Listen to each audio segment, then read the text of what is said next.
অবুঝ প্রাণীরাও যে কখনো কখনো মানুষের পরম বন্ধু ও জীবনের একমাত্র অবলম্বন হতে পারে তার প্রমাণ দিলেন অন্ধ কাজী মালিক। 25 বছর ধরে চোখে দেখেন না তিনি। এতগুলো বছর ধরে অবলা গরুই তার একমাত্র ভরসা। গরুর পিঠে হাত রাখতেই গরু হাঁটতে শুরু করে, নিয়ে যায় মাঠে। আবার মাঠে ঘাস খাওয়ানো শেষে গরুর পিঠে হাত রাখতেই কাজী মালিককে ফিরে নিয়ে আসে বাড়িতে। গরু যদি গেলে আমি বাড়ির থেকে দড়ি নিয়ে যাই, খুলে পিঠটা হাত দিয়ে যেটা জানো ও শাড়ি নিয়ে চলে যাই। মানুষ হলে বিরক্ত হবে। চোখে আলো না থাকলেও গরুটিকে নিজ হাতে খাওয়ান কাজী মালিক। পুকুরে নামিয়ে গোসল করানো তিনি।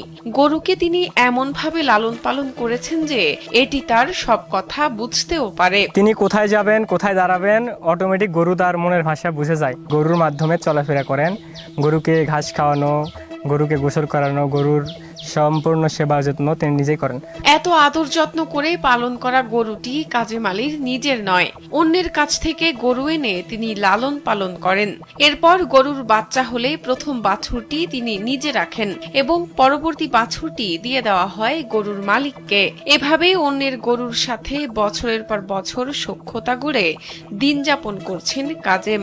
হাঁস খেলে মোটা করার পর আবার দুইটা বাছুর হওয়ার পরে উনি একটা নিচে আমাকে একটা দিছে, দেওয়ার পরে আবার একটা ফের দিলাম। ওটা আবার ফের উনি একটা বাছুর নেওয়ার পরে আমার একটা দেওয়ার পরে গাড়িটা আবার ঘুরে দিছে, দেওয়ার পরে আবার অন্য জনের নিচে। কিন্তু এনার তো এখন পর্যন্ত নিজস্ব একটা গরু হলো না। দিনাজপুরের নবাবগঞ্জ উপজেলার শিবরামপুর গ্রামের মৃত আব্দুল খোকার ছেলে কাজী মালিক। ছোটবেলায় চোখে দেখতে পেলেও যুবক বয়সে হারান চোখের আলো। চিকিৎসা করেও কোনো ফল হয়নি।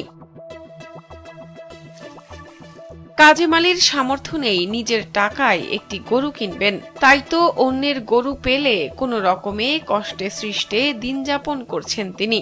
এলাকাবাসীর চাওয়া সামর্থ্যবান কোনো ব্যক্তি যদি কাজী মালিককে একটি গরু কিনে দিত, তাহলে তিনি আরেকটু সচ্ছলভাবে জীবন যাপন করতে পারতেন। একটা গরু পাওয়া মানে আমার দুটা চোখ দান করা একই সমান।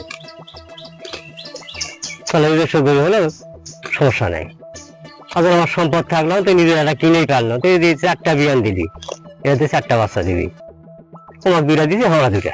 আমাদের অনুরোধ, সরকার যদি তাকে একটা গরু দিত তাহলে তার ভালো হতো। কাজী মালির ঘটনাটি শুনে নবাবগঞ্জ উপজেলা প্রাণী সম্পদ কর্মকর্তা ডাক্তার মোহাম্মদ আসাদুজ্জামান বলেন, প্রাণী মানুষের কত ঘনিষ্ঠ বন্ধু হতে পারে এটি তারই প্রমাণ। সাধারণত আমরা জানি যে কুকুরকে গাইড ডগ হিসেবে ব্যবহার করা হয়, কিন্তু আমাদের গ্রামীণ বাস্তবতায় গরুও তার কাছের প্রাণী হয়। এই ব্যতিক্রমী বন্ধন তৈরি হয়েছে। এটি প্রমাণ করে গবাদি পশু শুধু অর্থনৈতিকভাবে নয়, সামাজিক ও মানবিকভাবেও মানুষের পাশে থাকতে পারে। কাজী মালিককে আমরা সহায়তা করার জন্য পশুর সঠিক পুষ্টি, স্বাস্থ্যসেবা, নিয়মিত কারিগরি পরামর্শ এবং আমাদের যদি সুযোগ আসে আমরা অর্থনৈতিকভাবে তাকে সাহায্য করব। ইতোমধ্যেই অন্ধ কাজী মালিককে প্রতিবন্ধী ভাতার আওতায় আনা হয়েছে। সমাজসেবার অধীন অন্য যে সকল সুবিধা রয়েছে সেগুলো তাকে দেওয়া হবে বলে নিশ্চিত করেন উপজেলা সমাজসেবা কর্মকর্তা। সে গরুর মাধ্যমে চলাচল করে, এই বিষয়টি আমরা অবগত রয়েছি। আমরা তার পুনর্বাসন, তার যা যা প্রয়োজন সে বিষয়ে অবগত রয়েছি। তাকে ইতিমধ্যে ভাতা প্রদান করা হয়েছে।